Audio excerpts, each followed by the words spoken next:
Union Jack ಕೆಳಗಿಳಿದು ಭಾರತದ ತಿರಂಗ ಮೇಲೆ ಇರತು.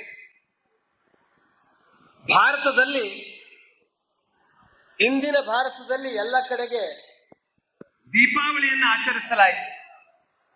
ಆದರೆ ದುರ್ದೈವ ಅಂದ್ರೆ ಅದೇ ಸಂದರ್ಭದಲ್ಲಿ ಭಾರತದ್ದೇ ಭಾಗವಾಗಿರುವ ಈಗಿನ ಪಾಕಿಸ್ತಾನ, ಬಾಂಗ್ಲಾದೇಶಗಳು ಭಾರತದಿಂದ ದೂರ ಆದವು.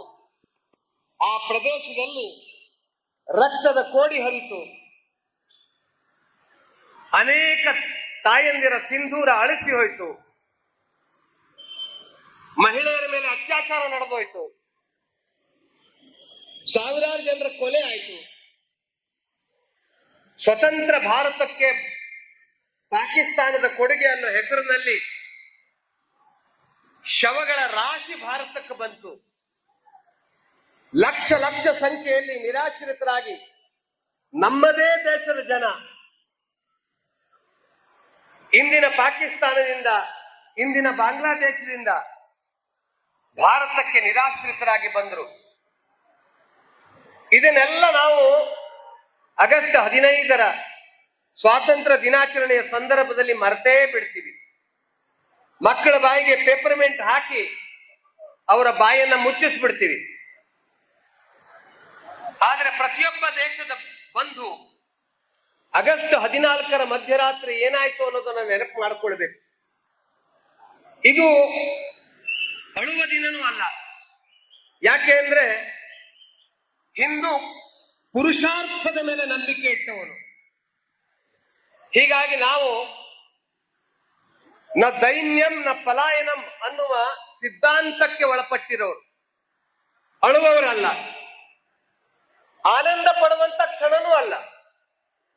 ಹೀಗಾಗಿ ಕಳೆದುಕೊಂಡಿರುವ ಭಾರತದ ಆ ಎಲ್ಲ ಭಾಗಗಳನ್ನ, ಭಾರತ ಮಾತೆಯ 2 ಬಾಹುಗಳನ್ನ ಮತ್ತೊಮ್ಮೆ ಜೋಡಿಸಿ ಅಖಂಡ ಭಾರತದ ಆರಾಧನಾ ಮೂರ್ತಿಯಾಗಿ ತಾಯಿ ಭಾರತಿಯನ್ನ ಆರಾಧಿಸಬೇಕು ಅನ್ನುವಂತ ಸಂಕಲ್ಪ ನಮ್ದು.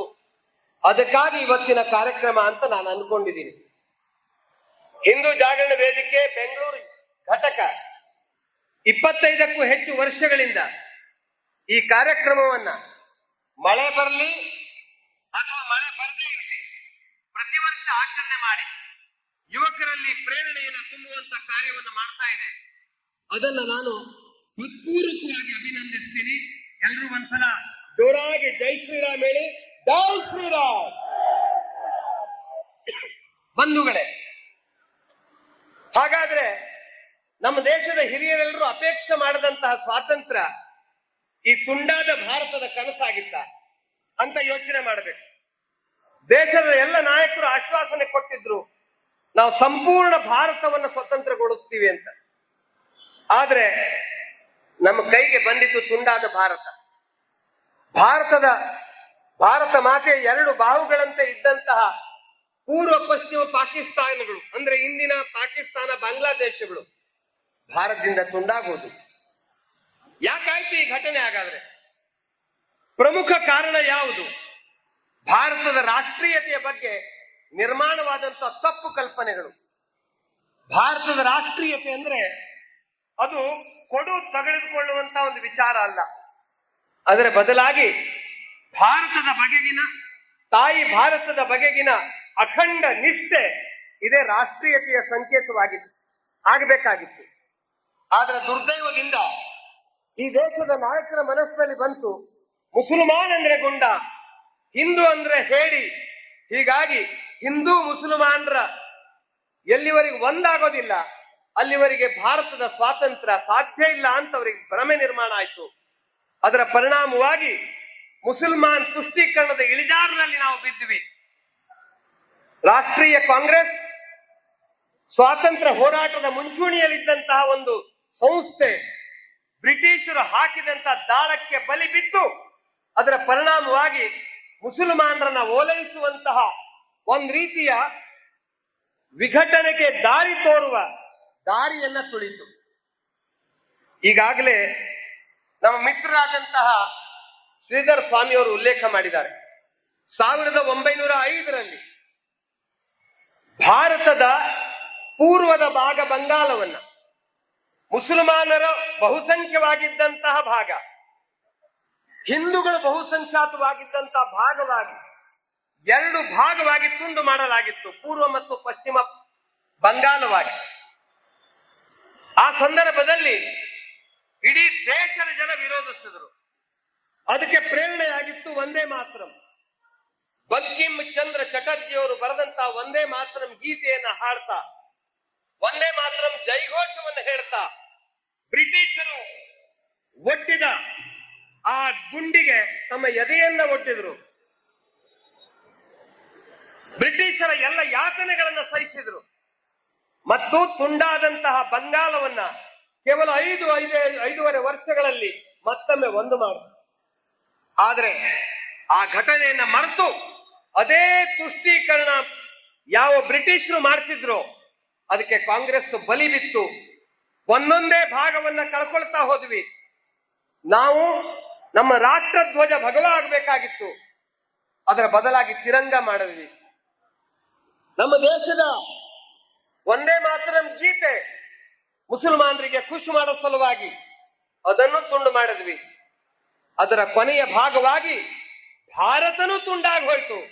ಭಾರತದ ಎಡ ಮತ್ತು ಬಲಭಾಗಗಳು ಪಾಕಿಸ್ತಾನ ಮತ್ತು ಬಾಂಗ್ಲಾದೇಶ ಆಗೋಯ್ತು. ನಮ್ಮದೇ ದೇಶದ ನೆಲದ ಭಾಗ ಇವತ್ತು ನಮ್ಮ ಶತ್ರು ನೆಲವಾಗಿ ಹೋಯಿತು. ಹೀಗಾಗಿ ಈ ದಿನ ಸಂತೋಷ ಪಡುವಂತ ದಿನ ಅಂತೂ ಅಲ್ಲವೇ ಅಲ್ಲ. ಅದರ ಬದಲಾಗಿ ಸಂಕಲ್ಪ ಮಾಡಬೇಕಾದಂತ ದಿನ. ಮತ್ತೊಮ್ಮೆ ಆ ದಾರಿಯನ್ನು ನಾವು ತುಳಿಬಾರದು, ಇತಿಹಾಸ ಮರುಕಳಿಸಬಾರದು. ಅಂದ್ರೆ ತುಷ್ಟೀಕರಣದ ದಾರಿಯನ್ನು ನಾವು ತುಳಿಬಾರದು.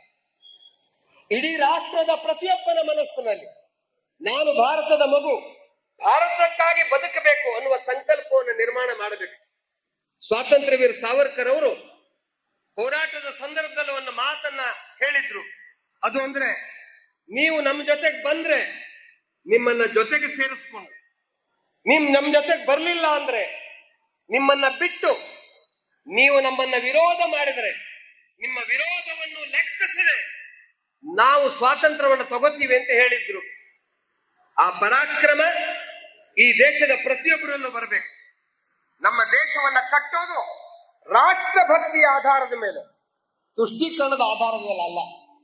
ಆದ್ರೆ ದುರ್ದೈವ ಅಂದ್ರೆ ಸ್ವಾತಂತ್ರ್ಯದ ಮುಂಚೂಣಿಯಲ್ಲಿದ್ದಂತ ಕಾಂಗ್ರೆಸ್ಸಿಗೆ ಸಲಹೆ ಕೊಡಲಾಗಿತ್ತು, ಈ ಕಾಂಗ್ರೆಸ್ ಅನ್ನ ವಿಸರ್ಜನೆ ಮಾಡಿ ಚುನಾವಣೆಗೆ ಹೋಗದಾದ್ರೆ ಹೊಸ ಪಕ್ಷವನ್ನು ರಚನೆ ಮಾಡಿ. ಆದ್ರೆ ಕಾಂಗ್ರೆಸ್ ನಾಯಕರಿಗೆ ಅನಿಸ್ತು, ನಾವು ದೇಶಕ್ಕೆ ಸ್ವಾತಂತ್ರ್ಯ ತಂದುಕೊಟ್ಟವರು, ಆದ್ರೆ ಹೆಸರಲ್ಲಿ ಓಟು ಬರುತ್ತೆ, ನಾವು ಅಧಿಕಾರ ನಡೆಸಬಹುದು. ಅಧಿಕಾರದ ದಾಹಕ್ಕಾಗಿ ರಾಷ್ಟ್ರೀಯ ಕಾಂಗ್ರೆಸ್ಸಿನ ಶಬ್ದವನ್ನು ಉಳಿಸಿಕೊಂಡು ರಾಜಕೀಯ ಪಕ್ಷವಾಯಿತು ಇವತ್ತಿನ ಕಾಂಗ್ರೆಸ್. ಯಾವ ರಾಷ್ಟ್ರೀಯ ಕಾಂಗ್ರೆಸ್ ತುಷ್ಟೀಕರಣದ ನೀತಿಯನ್ನು ಅಳವಡಿಸಿ ಭಾರತದ ವಿಭಜನೆಗೆ ಕಾರಣವಾಯಿತು, ಅದೇ ರಾಷ್ಟ್ರೀಯ ಕಾಂಗ್ರೆಸ್ ರಾಜಕೀಯ ಪಕ್ಷವಾಗಿ ಕಳೆದ 70 ವರ್ಷದಲ್ಲಿ ಬಹುಪಾಲು ನಮ್ಮ ದೇಶವನ್ನು ಆಳಿತು. ಈ ಎಲ್ಲ ಸಂವತ್ಸರಗಳಲ್ಲಿ ಅದೇ ತುಷ್ಟೀಕರಣದ ನೀತಿಗೆ ಬಲಿ ಬಿದ್ದು ಪ್ರತಿಯೊಂದು ಸಂದರ್ಭದಲ್ಲೂ ನಡ್ಕೊಡ್ತು. ಅದರ ಪರಿಣಾಮ ಏನು? ನಮ್ಮ ದೇಶದಲ್ಲಿ ಮುಸಲ್ಮಾನರ ಜನಸಂಖ್ಯೆ ಬೆಳೀತು. ಪಾಕಿಸ್ತಾನದಿಂದ ನಿರಕ್ಷರರಾಗಿ ಬಂದಂತವರಿಗೆ ಸರಿಯಾದ ವ್ಯವಸ್ಥೆಯನ್ನು ನಾವು ಮಾಡಲಿಲ್ಲ. ನಮ್ಮ ದೇಶದಲ್ಲಿ ರಾಷ್ಟ್ರೀಯ ಇದೇ ಕಾಂಗ್ರೆಸ್ಸಿನ ಪ್ರಮುಖರಾಗಿದ್ದಂತ ಜವಾಹರ್ಲಾಲ್ ನೆಹರೂರವರು ಸೋಮನಾಥದ ಮಂದಿರವನ್ನ ನಿರ್ಮಾಣ ಮಾಡಲಿಕ್ಕೆ ನಾನು ಅವಕಾಶ ಕೊಡೋದಿಲ್ಲ ಅಂತ ಹೇಳಿದ್ರು. ಸರ್ದಾರ್ ಪಟೇಲ್ರು ರಾಜೇಂದ್ರ ಬಾಬು ಇಲ್ಲದೆ ಇದ್ದಿದ್ರೆ ಸೋಮನಾಥ ಮಂದಿರದ ಪುನರ್ ನಿರ್ಮಾಣ ಆಗ್ತಿರ್ಲಿಲ್ಲ. ಕಾಶ್ಮೀರ ಭಾರತಕ್ಕೆ ಇವತ್ತು ತಲೆನೋವಾಗಿದ್ದು ಇದೇ ತುಷ್ಟೀಕರಣ ನೀತಿಯ ಪರಿಣಾಮವಾಗಿ ಅನ್ನೋದನ್ನ ಮರಿಬಾರದು. ಬಾಂಗ್ಲಾದೇಶದಲ್ಲಿ ಹಿಂದೂಗಳ ಮೇಲೆ ನಿರಂತರ ಅತ್ಯಾಚಾರ ಆಗ್ಲಿಕ್ಕೂ ಕಾರಣ ಇದೇ ತುಷ್ಟೀಕರಣ ನೀತಿ. ನಮ್ಮ ದೇಶದಲ್ಲಿ ಪಾಕಿಸ್ತಾನ ಉಗ್ರವಾದವನ್ನ ಬೆಳೆಸಿ ಭಾರತದಲ್ಲಿ ಅನೇಕ ದಂಗೆಗಳನ್ನ ಮಾಡಿತು. ಭಾರತದಲ್ಲಿ PFI ಇರಬಹುದು, SDPI ಇರಬಹುದು, ಇದೆಲ್ಲವೂ ಬೆಳಿಲಿಕ್ಕೆ ಭಾರತದಲ್ಲಿ ನಡೆದಂತಹ ತುಷ್ಟೀಕರಣದ ನೀತಿ ಕಾರಣ. ಅದನ್ನ ಪ್ರಾರಂಭದಲ್ಲಿ ಚಿವುಟಿ ಹಾಕಬೇಕಾಗಿತ್ತು, ಆ ಕೆಲಸ ಭಾರತದಲ್ಲಿ ನಡೀಲಿಲ್ಲ. ಅದರ ಬದಲಾಗಿ ಅವರು ಮಾಡಿದಂತಹ ದುಷ್ಟ ಕೃತ್ಯಗಳಿಗೂ ಸಹ ಕ್ಷಮೆ ಮಾಡುವಂತಹ ಪ್ರಯತ್ನ ನಡೀತು.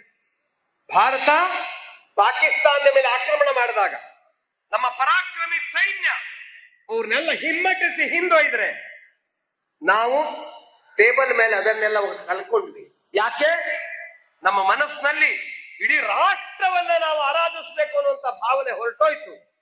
ನನ್ನ ಅಧಿಕಾರ ಮುಖ್ಯ, ನನ್ನ ಅಧಿಕಾರಕ್ಕಾಗಿ ತುಷ್ಟೀಕರಣ ಮಾಡಿದ್ರೆ ನನಗೆ ವೋಟ್ ಸಿಗತ್ತೆ ಅನ್ನುವಂತ ಒಂದು ಭಾವದ ಕಾರಣದಿಂದ ಇದೇ ತುಷ್ಟೀಕರಣ ನೀತಿ ಭಾರತದಲ್ಲಿ ಇವತ್ತಿಗೂ ನಡೀತಾ ಇದೆ. ನಾವು ನೋಡ್ತೀವಿ, ಅದರ ಪರಿಣಾಮವಾಗಿ ಗೋಹತ್ಯೆ, ಅದರ ಪರಿಣಾಮವಾಗಿ ಮತಾಂತರ, ಅದರ ಪರಿಣಾಮವಾಗಿ ಲವ್ ಜಿಹಾದ್, ಅದರ ಪರಿಣಾಮವಾಗಿ ಲ್ಯಾಂಡ್ ಜಿಹಾದ್, ಎಷ್ಟು ಪ್ರಕಾರದಲ್ಲಿ ಭಾರತಕ್ಕೆ ತೊಂದರೆ ಕೊಡುವಂತಹ ಪ್ರಯತ್ನಗಳನ್ನ ಈ ತುಷ್ಟೀಕರಣ ನೀತಿಯ ಒಂದು ದುಷ್ಪರಿಣಾಮ ನಾವು ಇವತ್ತು ಅನುಭವಿಸ್ತಾ ಇದ್ದೀವಿ. ಈ ದೇಶದಲ್ಲಿರುವಂತಹ ಮುಸ್ಲಿಂ ಸಮಾಜದಲ್ಲಿ ಪ್ರತ್ಯೇಕತೆಯ ಭಾವಕ್ಕೆ ಇಂಬನ್ನ ಕೊಟ್ಟು ಅವರ ಮನಸ್ಸಿನಲ್ಲಿ ನಾವು ಈ ದೇಶವನ್ನು ಇವತ್ತಲ್ಲ ನಾಳೆ ಮತ್ತೊಮ್ಮೆ ಆಳ್ತೀವಿ, 800 ವರ್ಷ ಆಳ್ತೀವಿ, ನಮ್ಮ ಜನಸಂಖ್ಯೆಯನ್ನು ಬೆಳೆಸ್ಕೊಳ್ತೀವಿ, ಮತ್ತೊಮ್ಮೆ ಈ ದೇಶವನ್ನು ಆಳ್ತೀವಿ ಅನ್ನುವಂತ ಭಾವ ಬೆಳೆಸಲಿಕ್ಕೆ ತುಷ್ಟೀಕರಣ ನೀತಿ ಕಾರಣವಾಯಿತು ಅಂತ ಹೇಳಿದ್ರೆ ತಪ್ಪಾಗಲಿಕ್ಕಿಲ್ಲ. ನಮ್ಮ ದೇಶದಲ್ಲಿ ಇಲ್ಲಿವರೆಗೆ ಆಡಳಿತ ಮಾಡಿದಂತಹ ನಾಯಕರು ಪಾಕಿಸ್ತಾನ ಆಕ್ರಮಣ ಮಾಡಿದಾಗೆಲ್ಲ ನಮ್ಮ ಸೈನಿಕರನ್ನ ಕೊಂದಾಗ ಸರಿಯಾದಂತ ಯಾವುದೇ ಕ್ರಮವನ್ನು ತಗೊಳ್ಳಿಲ್ಲ. ಅವ್ರೇನಾದ್ರು ಆಕ್ರಮಣ ಮಾಡಿದ್ರೆ ನಮ್ಮ ದೇಶದ ನಾಯಕರು ಈ ಕಡೆಯಿಂದ ಗುಡುಗುತ್ತಾ ಇದ್ರು, ಒಂದ್ ಕೈ ನೋಡ್ಕೋತೀವಿ, ಈಗ ಮಾಡಿದ್ರು ನೋಡ್ತೀವಿ, ಕೇವಲ ಘೋಷಣೆಯಾಗಿ ಉಳ್ಕೋತಿತ್ತು. ತಮಾಷೆಯಾಗಿ ನನ್ನ ಒಂದು ಮನೆಯಲ್ಲಿ ನಡೆದಂತ ಘಟನೆ ನೆನಪಿಗೆ ಬರುತ್ತೆ. ಗಂಡ ಕೆಲ್ಸಕ್ಕೆ ಹೋಗಿದ್ದ, ಹೊರಗಡೆಯಿಂದ ಬಂದ, ಸ್ನಾನ ಮಾಡಬೇಕಾಗಿತ್ತು. ಹೆಂಡತಿಗೆ ಹೇಳ್ದ, ಏನ್ರಿ ನೀರ್ ಕಾಯಿಸಿದೀರೇನ್ರಿ ಅಂತ. ಹೆಂಡತಿ ಹೇಳಿದ್ಲು, ಕೆಲಸದಲ್ಲಿ ಇದ್ಲು, ಇಲ್ರಿ ನೀರ್ ಕಾಯ್ದಿಲ್ಲ, ಕಾಯಿಸ್ತೀನಿ. ಸ್ವಲ್ಪ ಹೊತ್ತು ಕಾದ, ಏನ್ರಿ ನೀರ್ ಕಾಯಿಸಿದ್ರೆ ಇಲ್ಲೋ?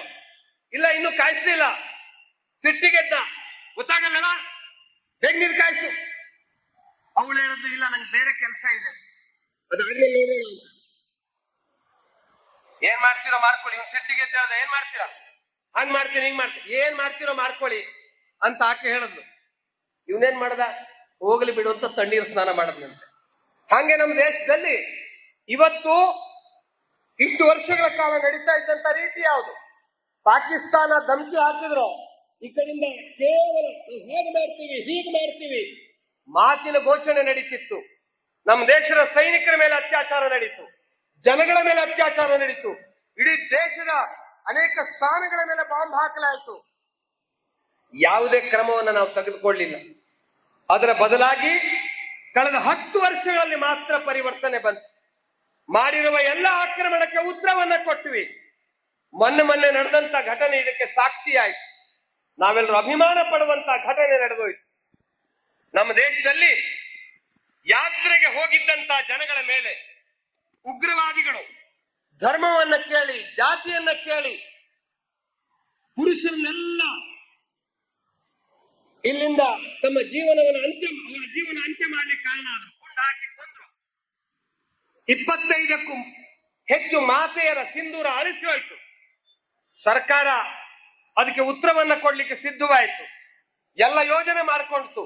ನಮ್ಗೆಲ್ರಿಗೂ ಗೊತ್ತಿರುವಂತ ಅಳಿಸಿ ಹೋದಂತ ಸಿಂಧೂರದ ಅಪಮಾನವನ್ನ ಅದಕ್ಕೆ ಬದಲಾವಣೆ ಸಲುವಾಗಿ ಆಪರೇಷನ್ ಸಿಂಧೂರನ್ನ ಮಾಡಲಾಯಿತು.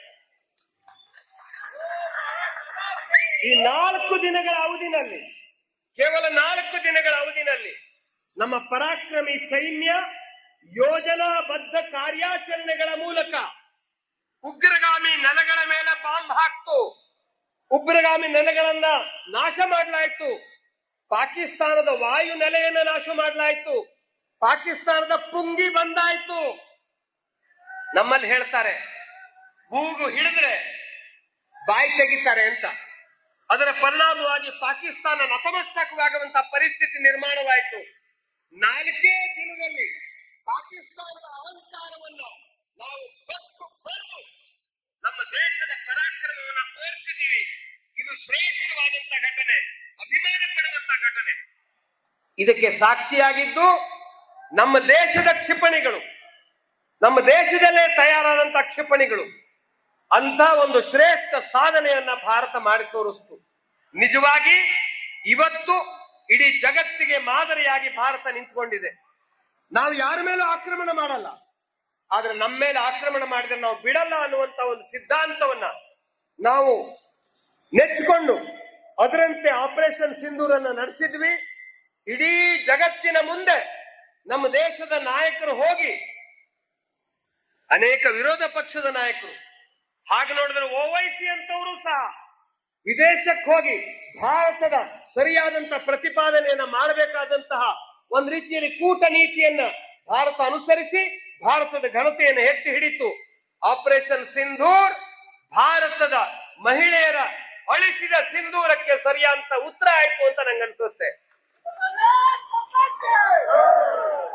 ಅದೇ ರೀತಿನಲ್ಲಿ ಎಲ್ಲ ರಾಜ್ಯ ಸರ್ಕಾರಗಳು ನಡ್ಕೊಳ್ಬೇಕಾಗಿತ್ತು. ಆದ್ರೆ ದುರ್ದೈವದಿಂದ ನಮ್ಮ ಕರ್ನಾಟಕ ರಾಜ್ಯ ಇವತ್ತು ತುಷ್ಟೀಕರಣ ನೀತಿಯನ್ನು ಸದಾ ಕಾಲ ಅನುಸರಿಸ್ತಾ ಇದೆ. ಯಾವ್ಯಾವ ಕಾಂಗ್ರೆಸ್ ಸರ್ಕಾರ ಬರುತ್ತೋ ಅವಾಗೆಲ್ಲ ತುಷ್ಟೀಕರಣ ನೀತಿ ನಡೆಯುತ್ತೆ. ಹಿಂದಿನ ಸರ್ಕಾರ ಬಂದಾಗ ಯಾವುದೋ ಜಯಂತಿ ಆಚರಣೆ ಮಾಡಿದ್ರಲ್ಲ, ನೆನಪು ಮಾಡ್ಕೊಳ್ಳಿ. ಯಾವ ಜಯಂತಿ? ಟಿಪ್ಪು ಜಯಂತಿ. ಕೊಲೆಗಡುಕ ಟಿಪ್ಪು, 50,000 ಜನ ಕೊಡಗರನ್ನ ಕೊಂದಂತ ಟಿಪ್ಪು, ಮತಾಂತರ ಮಾಡಿದಂತ ಟಿಪ್ಪು, ಬ್ರಿಟಿಷರು ಆಕ್ರಮಣ ಬಂದಾಕೆ ಹೋದಾಗ ಅಡಗಿಕೊಂಡಂತ ಇಲಿಯಂತೆ ಇದ್ದಂತ ಟಿಪ್ಪು, ಅವನಂತ ಟಿಪ್ಪು ಸುಲ್ತಾನ್ ಅಂತ ಹೇಳ್ಕೊಂಡು ಅವನ ಜನ್ಮ ದಿನವನ್ನು ಆಚರಣೆ ಮಾಡುವಂತಹ ಕೆಟ್ಟ ಪರಂಪರೆಯನ್ನ ಮಾಡಿದ್ದು ಯಾರು? ಇದೇ ಕಾಂಗ್ರೆಸ್ ಸರ್ಕಾರ, ಇದೇ ಸಿದ್ದರಾಮಯ್ಯ ಸರ್ಕಾರ. ಹೌದಾ ಅಲ್ಲೋ? ಇದು ನಾಚಿಕೆಗೇಡಿನ ಪ್ರಸಂಗ. ಹೌದಾ ಅಲ್ಲೋ? ಆ ಕೆಲಸವನ್ನ ಕರ್ನಾಟಕ ಸರ್ಕಾರ ಮಾಡುತ್ತೆ. ಅದರ ಪರಿಣಾಮವಾಗಿ ಟಿಪ್ಪು ಜಯಂತಿಯ ಮೂಲಕ ಕರ್ನಾಟಕದಲ್ಲಿ ಹಿಂದೂಗಳ ಮಾರಣ ಹೋಮಕ್ಕೆ ಕಾರಣವಾಯಿತು. ವಿಶ್ವ ಹಿಂದೂ ಪರಿಷತ್ತಿನ ಜಿಲ್ಲಾ ಕಾರ್ಯದರ್ಶಿಯನ್ನ ಇದೇ ಟಿಪ್ಪುವಿನ ಭಕ್ತರು ಕೊಂದಾಕಿದ್ರು. ಅಂದ್ರೆ ಈ ದೇಶದಲ್ಲಿ ಪುಂಡಾಟಿಕೆಗೆ ಅವಕಾಶವನ್ನ ಕೊಟ್ಟಿದ್ದು, ಪ್ರೇರಣೆಯನ್ನ ಕೊಟ್ಟಿದ್ದು ಇದೇ ಸರ್ಕಾರ. ಹೌದಾ ಅಲ್ಲೋ? ಆ ಕೆಲಸವನ್ನು ಸರ್ಕಾರ ಮಾಡುತ್ತೆ. ಈಗ ಮಾಡಿದ್ದೇನು? ಈಗ ಮಾಡಿದ್ದು ಬೇರೆ ಅಲ್ಲ. ಸುಹಾಸ್ ಶೆಟ್ಟಿಯ ಪ್ರಕರಣ ಏನು? ಸುಹಾಸ್ ಶೆಟ್ಟಿ ಒಬ್ಬ ಹಿಂದೂ ಕಾರ್ಯಕರ್ತ. ಆ ಕಾರ್ಯಕರ್ತನನ್ನ ತನ್ನ ಮೇಲೆ ಆಕ್ರಮಣ ಆಗಬಹುದು ಅಂತ ಅವನಿಗೆ ಅನಿಸಿತ್ತು. ಶಸ್ತ್ರವನ್ನು ಇಟ್ಕೊಂಡಿದ್ದ. ಆದ್ರೆ ಸರ್ಕಾರಿ ಪ್ರೇರಿತವಾದಂತಹ ಪೊಲೀಸ್ ಇಲಾಖೆಯ ಕೆಲವರು ಅವನಿಗೆ ಕರೆಸಿ ಎಲ್ಲ ಶಸ್ತ್ರಾಸ್ತ್ರಗಳನ್ನ ಖಾಲಿ ಮಾಡಿಸಿದ್ರು. 2 ದಿನದಲ್ಲಿ ಆತನ ಹತ್ಯೆ ಆಯ್ತು. ಇದಕ್ಕೆ ಮೂಲ ಕಾರಣ ಯಾರು ಅಂದ್ರೆ ಒಬ್ಬ ಹಿಂದೂ ಕಾರ್ಯಕರ್ತನನ್ನು ಹತ್ಯೆ ಮಾಡುತ್ತಿಕ್ಕೆ ಸರ್ಕಾರನೇ ಪ್ರೇರಣೆ ನೀಡಿತು ಅಂತ ಅನ್ಸುತ್ತೆ. ಸರಿನಾ ತಪ್ಪ? ಇಂಥ ಕಾರ್ಯಕ್ಕೆ ಮುಂದಾಯ್ತು. ತನಿಖೆ ಮಾಡಿದ್ರ ಸರಿಯಾಗಿ? ತನಿಖೆನೂ ಮಾಡಲಿಲ್ಲ. ಅದರ ಬದಲಾಗಿ ಆತನನ್ನ ಗುಂಡಾ ಕಾಯ್ದೆಯಲ್ಲಿ ಆತನ ಹೆಸರನ್ನ ಇಟ್ಟು ಗುಂಡಾ ವ್ಯಕ್ತಿಯ ಮೇಲೆ ನಡೆದಂತ ಆಕ್ರಮಣ ಅಂತ ಸಿದ್ಧ ಮಾಡ್ಲಿಕ್ಕೆ ಹೊರಟರು. ಅದರ ಪರಿಣಾಮವಾಗಿ ಕರ್ನಾಟಕದ ಜನತೆಯ ಒತ್ತಾಯ ಮೇರೆಗೆ ಎನ್ಐಗೆ ಹೋಯ್ತು. ಎನ್ಐಗೆ ಹೋದ ಮೇಲೆ ಸರಿಯಾದಂತ ತನಿಖೆ ನಡೀತಾ ಇದೆ. ಅಂದ್ರೆ ಹಿಂದೂ ಕಾರ್ಯಕರ್ತರ ಮೇಲೆ ಆಕ್ರಮಣ ಆದಾಗ ನಿಮ್ಗೇನು ಚಿಂತೆ ಇಲ್ಲ.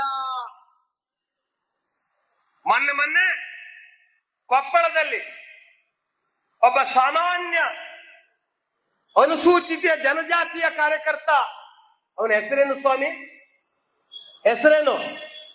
ಕೊಪ್ಪಳದಲ್ಲಿ ಮೊನ್ನೆ ಆಯ್ತಲ್ಲ, ಸತ್ನಲ್ಲ, ಅವನ ಹೆಸರೇನು? ಗವಿಸಿದ್ದಪ್ಪ. ಅವನ ಮೇಲೆ ಆಕ್ರಮಣ ಮಾಡಿದ್ರು.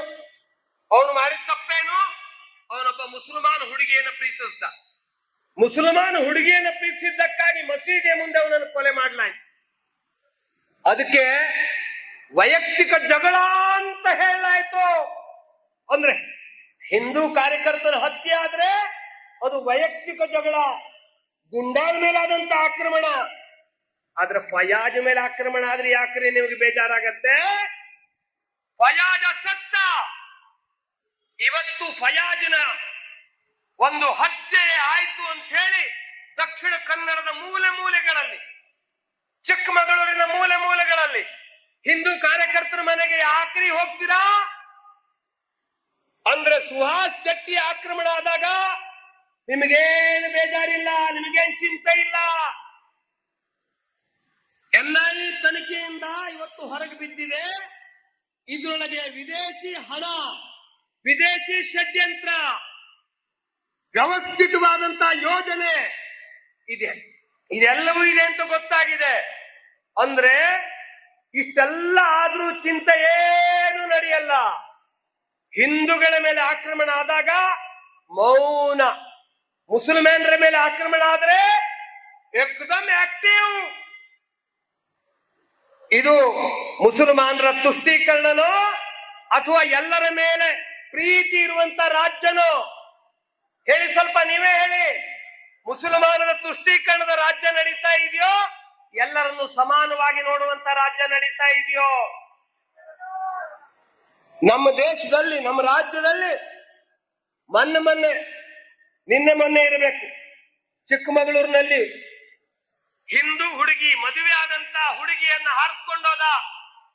ಮಹಿಳೆಯರ ಬಗ್ಗೆ ಬಹಳ ಕಾಳಜಿ ಇರುವಂತ ಕರ್ನಾಟಕ ಸರ್ಕಾರ ಅವರಿಗೆ ಉಚಿತವಾಗಿ ಎಲ್ಲ ಕೊಡೋದು. ಒಂದು ಮಹಿಳೆಯನ್ನು ಎತ್ಕೊಂಡು ಬಂದ್ರೆ ಅವನ ಬಗ್ಗೆ ಏನ್ ಚಿಂತೆ ಇಲ್ಲ. ಅರ್ಥ ಏನು ಅಂದ್ರೆ ಕರ್ನಾಟಕದಲ್ಲಿ ಮುಸಲ್ಮಾನರ ತುಷ್ಟೀಕರಣ ನಡೀತಾ ಇದೆ. ನೆನ್ಪಿಟ್ಕೊಳ್ಳಿ, ಇದೇ SDPI, ಇದೇ PFI, ಇದೇ ಉಗ್ರವಾದಿ ಸಂಸ್ಥೆಗಳು ಇವತ್ತಲ್ಲ ನಾಳೆ ನಿಮ್ಮನೆಗೂ ದಾಳಿ ಇಡ್ತಾರೆ. ನೋಡ್ತಾ ಇರಿ, ಆವಾಗ ನಿಮಗೆ ಗೊತ್ತಾಗತ್ತೆ. ಹೀಗಾಗಿ ಈ ತುಷ್ಟೀಕರಣ ನೀತಿಯನ್ನ ಬಿಟ್ಟಾಕಿ. ದುರ್ದೈವ, ಇವತ್ತು ನಮ್ಮ ಧರ್ಮದ ಮೇಲೂ ಆಕ್ರಮಣ ನಡೀತಾ ಇದೆ. ಕರ್ನಾಟಕದಲ್ಲಿ ಅನೇಕ ದೇವಸ್ಥಾನಗಳಿದೆ. ಅದರಲ್ಲೊಂದು ಪ್ರಮುಖ ದೇವಸ್ಥಾನ ಧರ್ಮಸ್ಥಳ. ಧರ್ಮಸ್ಥಳದಲ್ಲಿ ಕಳೆದ ಅನೇಕ ವರ್ಷಗಳ ಹಿಂದೆ ನಡೆದಂತ ಘಟನೆಗೆ ಇವತ್ತು ಎಂತ ತನಿಖೆ ರೀ, ಎಂತ ತನಿಖೆ! ಒಬ್ಬ ವ್ಯಕ್ತಿ ಹೇಳದಂತೆ ಅಲ್ಲಿ ಇಷ್ಟು ಶವ ನಾನೇ ಹೂತ್ ಹಾಕಿದ್ದೀನಿ, ಅವನ ಮೇಲೆ ಯಾಕೆ ಕ್ರಮ ತಗೊಂಡಿಲ್ಲ ಸ್ವಾಮಿ ನೀವು? ಅವನು ಅಕಸ್ಮಾತ್ ಧರ್ಮಸ್ಥಳದ ಸಂಸ್ಥೆಯವರು ಪ್ರತಿನಿತ್ಯ ಹತ್ಯೆ ಮಾಡಿ ಇವನಿಗೆ ಹುಗುದಾಕ್ಲಿಕ್ಕೆ ಕೊಟ್ಟಿದ್ದಿದ್ರೆ ಆ ಹುಗುದಾಕ್ಲಿಕ್ಕೆ ಮಾಡಿದವನು ಅಪರಾಧಿ ಹೌದಾ ಅಲ್ಲ? ಅವನ ಮೇಲೆ ಯಾಕೆ ಕ್ರಮ ತಗೊಳ್ಳಿಲ್ಲ? ಅವನ ಮೇಲೆ ಯಾಕೆ ಕೇಸ್ ಹಾಕಲಿಲ್ಲ? ಇವತ್ತು ಒಂದೂ ಸಿಗಲಿಲ್ಲ ತಲೆ ಬುರುಡೆ. ಅಂದ್ರೆ ಒಂದು ಸಂಸ್ಥೆಯನ್ನು ಅಪಮಾನ ಮಾಡಿದ್ರಿ, ನಾಚಿಕೆ ಆಗಬೇಕು. ಪರಮೇಶ್ವರ್ ಅವರೇ, ನೀವು ದೇವಸ್ಥಾನ ಕಟ್ಟಿದೀರಿ ಅಂತ ಕೇಳಿದ್ದೀನಿ. ಅನೇಕ ದೇವಸ್ಥಾನಕ್ಕೆ ಹೋಗಿ ಗಂಡ ಹೆಂಡತಿ ಪೂಜೆ ಮಾಡ್ತೀರಿ ಅಂತಾನು ಕೇಳಿದ್ದೀನಿ. ಇದು ಬೂಟಾಟಿಕೆನೋ ಅಥವಾ ನಿಜವಾದಂತ ಧರ್ಮಶ್ರದ್ಧೆನೋ? ನಿಜವಾದಂತ ಧರ್ಮಶ್ರದ್ಧೆ ಇದ್ರೆ ಸಾರ್ವಜನಿಕವಾಗಿ ಧರ್ಮಸ್ಥಳದ ಮೇಲೆ ಮಾಡ್ತಾ ಇರುವಂತ ಅನ್ಯಾಯಕ್ಕೆ ಕ್ಷಮೆ ಕೇಳಬೇಕು ಅಂತ ನಾ ಈ ಸಂದರ್ಭದಲ್ಲಿ ಆಗ್ರಹ ಮಾಡ್ತೀನಿ. ಒಂದು ಧರ್ಮಸ್ಥಳದ ಮೇಲೆ, ಯಾವ ಧರ್ಮಸ್ಥಳ ಸ್ವಾಮಿ? ಕರ್ನಾಟಕದಲ್ಲಿ ಅನೇಕ ದೇವಸ್ಥಾನ ಇದೆ. ನನಗೆ ಗೊತ್ತಿರುವಂತೆ ಕನಿಷ್ಠ 1,000 ದೇವಸ್ಥಾನಗಳಿಗೆ ಧರ್ಮಸ್ಥಳದಿಂದ ಕನಿಷ್ಠ 1 ಲಕ್ಷ, 2 ಲಕ್ಷ, 3 ಲಕ್ಷ, 10 ಲಕ್ಷ ಸಿಕ್ಕಿದ್ಯೋ ಇಲ್ವೋ ಹೇಳಿ ನೀವು? ಸಿಕ್ಕಿದ್ಯೋ ಇಲ್ವೋ? ಮುಜರಾಯಿ ದೇವಸ್ಥಾನ ಕೊಡ್ತಾ ಇದೆಯಾ? ಸರ್ಕಾರ ದೇವಸ್ಥಾನಕ್ಕೆ ಇಷ್ಟೊಂದು ಹಣ ಕೊಟ್ಟಿದ್ಯಾ? ಕೊಡ್ಲಿಲ್ಲ. ಒಂದು ದೇವಸ್ಥಾನ ತನಗೆ ಬಂದಿರುವಂತ ಆದಾಯದಲ್ಲಿ ಸಾವಿರಾರು ದೇವಸ್ಥಾನದ ಜೀರ್ಣೋದ್ಧಾರಕ್ಕೆ ಹಣ ಕೊಟ್ಟಿದೆ. ಕರ್ನಾಟಕದಲ್ಲಿ ಕ್ರಿಶ್ಚಿಯನ್ ಮತಾಂತರ ನಡೀತಾ ಇದೆ. ಸಾಮಾನ್ಯ ಮುಗ್ಧ ಗ್ರಾಮದ ಜನಗಳು ಕನ್ವರ್ಟ್ ಆಗ್ತಾ ಇದ್ರು.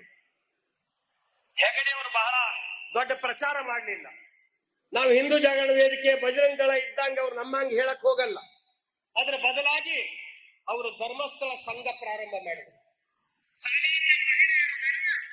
ಸ್ವಸಹಾಯ ಸಂಘದ ಮೂಲಕ ಕರ್ನಾಟಕದ ಎಲ್ಲ ಜಿಲ್ಲೆಗಳಲ್ಲಿ ಧರ್ಮಸ್ಥಳದ ಸಂಘ ಪ್ರಾರಂಭ ಆಯಿತು. ಅದರ ಪರಿಣಾಮವಾಗಿ ಯಾರ್ಯಾರು ಧರ್ಮಸ್ಥಳ ಸಂಘದಿಂದ ಪ್ರಯೋಜನ ಪಡೆದಿದ್ದಾರೆ ಕೇಳ್ಕೊಂಡು ಬನ್ನಿ. ನಾನು ಕೆಲವು ದಿನಗಳ ಹಿಂದೆ ರಾಯಚೂರು ಜಿಲ್ಲೆಗೆ ಹೋಗಿದ್ದೆ. ಒಬ್ಳು ಮಹಿಳೆ ಹೇಳಿದ್ಲು, ಧರ್ಮಸ್ಥಳದ ಸಂಘದಿಂದ ನನ್ನ ಮಗಳಿಗೆ ಮೆಡಿಕಲ್ ಸೀಟ್ ಸಿಕ್ಕರೆ ನಾನು ಓದಿಸ್ಲಿಕ್ಕೆ ಸಾಧ್ಯ ಆಯ್ತು ಅಂತ ಹೇಳಿದ್ಲು. ಒಂದು ಮಹಿಳೆಯ ಮಗಳಿಗೆ ಮೆಡಿಕಲ್ ಓದಿಸ್ಲಿಕ್ಕೆ ಕಾರಣವಾಗಿದ್ದು ಯಾರು? ಧರ್ಮಸ್ಥಳ ಸಂಘ. ಇದನ್ನು ಮರಿಬಾರದು. ಮಗನ ಮದುವೆಗೆ ಸಾಮಾನ್ಯ ಧರ್ಮಸ್ಥಳದ ಸಂಘದಿಂದ ಹಣ ಆಗಿದೆ. ಮನೆಯಲ್ಲಿ ಆರೋಗ್ಯ ಕೆಟ್ಟಾಗ ಅವರ ಆರೋಗ್ಯ ಸರಿಪಡಿಸಲಿಕ್ಕೆ, ಡಾಕ್ಟರಿಗೆ, ಆಸ್ಪತ್ರೆಗೆ ಖರ್ಚು ಮಾಡಲಿಕ್ಕೆ ಧರ್ಮಸ್ಥಳ ಸಂಘದಿಂದ ಹಣ ಸಿಕ್ಕಿದೆ. ಸಾಮಾನ್ಯ ಜನತೆಯ ಆರ್ಥಿಕ ಸಂಕಷ್ಟವನ್ನು ದೂರ ಮಾಡಲಿಕ್ಕೆ, ಜನರಲ್ಲಿ ಭಕ್ತಿ ಭಾವದ ಮೂಲಕ ಸಮೃದ್ಧಿಯನ್ನು ನಿರ್ಮಾಣ ಮಾಡಿದಂತಹ ಸಂಸ್ಥೆಯನ್ನ ನೀವು ಹಣೆಪಟ್ಟಿ ಹಚ್ಚಿ ಅವ್ರ ಮೇಲೆ ಅನ್ಯಾಯವಾಗಿ ಕ್ರಮ ತಗೊಳ್ಳಿ ಅಂತ ಹೇಳಿ ತನಿಖೆ ಮೇಲೆ ತನಿಖೆ ನಡೆಸಿ ಅಪಪ್ರಚಾರ ನಡೆಸಿ ನಾವು ಕೋರ್ಟಿಗೆ ಹೋಗ್ಲಿಕ್ಕೆ ವಿರೋಧ ಮಾಡಿಲ್ಲ. ಯಾರದ್ದೇ ಕೊಲೆ ಆದ್ರೆ ಕೋರ್ಟಿಗೆ ಹೋಗಿ ನ್ಯಾಯ ಇದೆ, ನ್ಯಾಯ ಪಡ್ಕೊಳ್ಳಿ. ತಪ್ಪಿತಸ್ಥಿದ್ರೆ ಅವ್ರಿಗೆ ಶಿಕ್ಷೆ ಆಗ್ಬೇಕು. ಆದ್ರೆ ಅಪಪ್ರಚಾರ ಮಾಡಿ ಧರ್ಮಸ್ಥಳಕ್ಕೆ ಹೋಗುವಂತ ಭಕ್ತರ ಸಂಖ್ಯೆ ಕಡಿಮೆ ಮಾಡಿದ್ರೆ ಇದು ಹಿಂದೂಗಳ ಮೇಲೆ ಅನ್ಯಾಯ. ಹೀಗಾಗಿ ಹಿಂದೂ ಬಂಧುಗಳೇ, ಈ ಅಪಪ್ರಚಾರಕ್ಕೆ ಬಲಿಗೊಡಬೇಡಿ. ಧರ್ಮಸ್ಥಾನದ ಮೇಲೆ ಆಗುವಂತ ಆಕ್ರಮಣಕ್ಕೆ ಸರಿಯಾದಂತ ಉತ್ತರವನ್ನ ಕೊಡಬೇಕು. ಅಪರಾಧಿ ಆಗಿದ್ರೆ ಶಿಕ್ಷೆ ಕೊಡಿ. ಆದ್ರೆ ಧರ್ಮಸ್ಥಾನದ ಮೇಲೆ ಅಪಮಾನದ ಗೂಬೆಯನ್ನ ಕೂಡಿಸಿ ಹಿಂದೂ ಧರ್ಮಕ್ಕೆ ನಷ್ಟ ಆಗುವಂತಹ ಇಂಥ ಷಡ್ಯಂತ್ರಕ್ಕೆ ಒಳಪಡಬೇಡಿ ಅಂತ ನಾನು ಇಡೀ ಕರ್ನಾಟಕದ ಹಿಂದೂ ಬಾಂಧವರಿಗೆ ನಾನು ಮನವಿ ಮಾಡ್ತೀನಿ. ಈ ಅಪಮಾನವನ್ನು ದೂರ ಮಾಡುವಂತ ಪ್ರಯತ್ನ ನಾವೆಲ್ಲ ಮಾಡಬೇಕು ಅಂತ ಅನ್ಸುತ್ತೆ. ಒಟ್ಟಲ್ಲಿ ಹೇಳೋದಾದ್ರೆ ತುಷ್ಟೀಕರಣದ ನೀತಿಗೆ ನಾವು ತಡೆಯನ್ನ ಒಡ್ಡಬೇಕು. ಕಾಂಗ್ರೆಸ್ ಬಂಧುಗಳೇ, ನೆನ್ಪಿಟ್ಕೊಳ್ಳಿ, ಉತ್ತರ ಪ್ರದೇಶ ಹೋಯ್ತು, ಅಲ್ಲಿ ಧರ್ಮರಾಜ್ಯ ಬಂತು. ದಿಲ್ಲಿ ಹೋಯ್ತು, ಮಧ್ಯಪ್ರದೇಶ ಹೋಯ್ತು, ರಾಜಸ್ಥಾನ ಹೋಯ್ತು. ಒಂದು ಉಳಿದಿದೆ ಕರ್ನಾಟಕ, ಅದನ್ನು ಕಳ್ಕೊತೀರಾ. ಎಚ್ಚರಿಕೆ, ಹಿಂದೂ ಯಾರ ಮೇಲೂ ಆಕ್ರಮಣ ಮಾಡಲ್ಲ. ಆದ್ರೆ ಒಂದು ಕೆನ್ನೆ ಹೊಡೆದ್ರೆ ಇನ್ನೊಂದು ತನ್ನೆ ಕೆನ್ನೆ ತೋರಿಸುವಂತ ಗಾಂಧಿ ತತ್ವದವರು ನಾವಲ್ಲ. ನಾವು ಹಿಂದೂ ಜಾಗರಣ ವೇದಿಕೆಯವರು, ನಾವು ಬಜರಂಗ ದಳದವರು. ನಾವು ಯಾರ ಮೇಲೂ ಆಕ್ರಮಣ ಮಾಡಲ್ಲ. ನಮ್ಮ ಮೇಲೆ ಆಕ್ರಮಣ ಮಾಡಿದ್ರೆ ಬಿಡ್ತೀರಾ? ನಮ್ಮ ಅಕ್ಕ ತಂಗಿಯರು ಲವ್ ಜಿಹಾದ್ ಆಗ್ಲಿಕ್ಕೆ ಬಿಡ್ತೀರಾ? ಏನ್ ಮಾಡ್ತೀರಿ? ಸುಮ್ಮನೆ ಕೊಡ್ತೀರಾ? ಹೀಗಾಗಿ ಶಸ್ತ್ರದ ಆರಾಧನೆ ಮಾಡ್ತೀವಿ, ಪರಾಕ್ರಮವನ್ನು ಮೆರಿತೀವಿ. ಸೇರಿಗೆ ಸೌವಾಸೇರಾಗಿ ಮತ್ತು ಈದ್ ಕಾ ಜವಾಬ್ ಪತ್ಥರ್ ಸೆ ದೇಂಗೆ ಅನ್ನುವ ಒಂದು ಪರಾಕ್ರಮವನ್ನ ಕರ್ನಾಟಕ ಮೆರೆಯುತ್ತೋ ಇಲ್ವೋ ಆ ರೀತಿ ಕರ್ನಾಟಕವನ್ನ ಮೆರಿತೀವಿ. ಮತ್ತು ಹಿಂದೂ ಸಮಾಜಕ್ಕೆ ಆಗುವಂತ ಎಲ್ಲ ಅಪಮಾನವನ್ನ ತೊಡೆದು ಹಾಕ್ತಿವಿ. ತುಷ್ಟೀಕರಣದ ನೀತಿಯನ್ನು ನಾವು ದೂರ ಮಾಡ್ತೀವಿ. ಇಡೀ ದೇಶ ಹಿಂದೂ ಆಧಾರದ ಮೇಲೆ ಬೆಳಗಿಸ್ತೀವಿ. ರಾಮ ಮಂದಿರವನ್ನ ಕಟ್ಟಿದ್ದೀವಿ. ನಮ್ಮ ಪರಾಕ್ರಮದಿಂದ, ಪರಿಶ್ರಮದಿಂದ, ಪುರುಷಾರ್ಥದಿಂದ ರಾಮ ರಾಜ್ಯವನ್ನು ನಿರ್ಮಾಣ ಮಾಡ್ತೀವಿ ಅಂತ ಸಂಕಲ್ಪವನ್ನ ಇವತ್ತು ನಾವು ಅಖಂಡ ಭಾರತದ ಸಂಕಲ್ಪ ದಿನದಂದು ಮಾಡೋಣ. ಭಾರತವನ್ನು ಅಖಂಡ ಮಾಡೋಣ. ಸಾಂಸ್ಕೃತಿಕ ರಾಷ್ಟ್ರವಾಗಿ ಭಾರತವನ್ನ ಮುನ್ನಡೆಸೋಣ. ಭಾರತದ ವಿಜಯ ನಮ್ಮೆಲ್ಲರ ವಿಜಯ ಅನ್ನುವ ಸಂಕಲ್ಪವನ್ನ ಮಾಡೋಣ ಅಂತ ಹೇಳ್ತಾ ನನ್ನ ಮಾತಿಗೆ ವಿರಾಮವನ್ನು ಹೇಳ್ತೀನಿ. ಎಲ್ರಿಗೂ ನಮಸ್ಕಾರ. ಜೈ ಶ್ರೀರಾಮ್.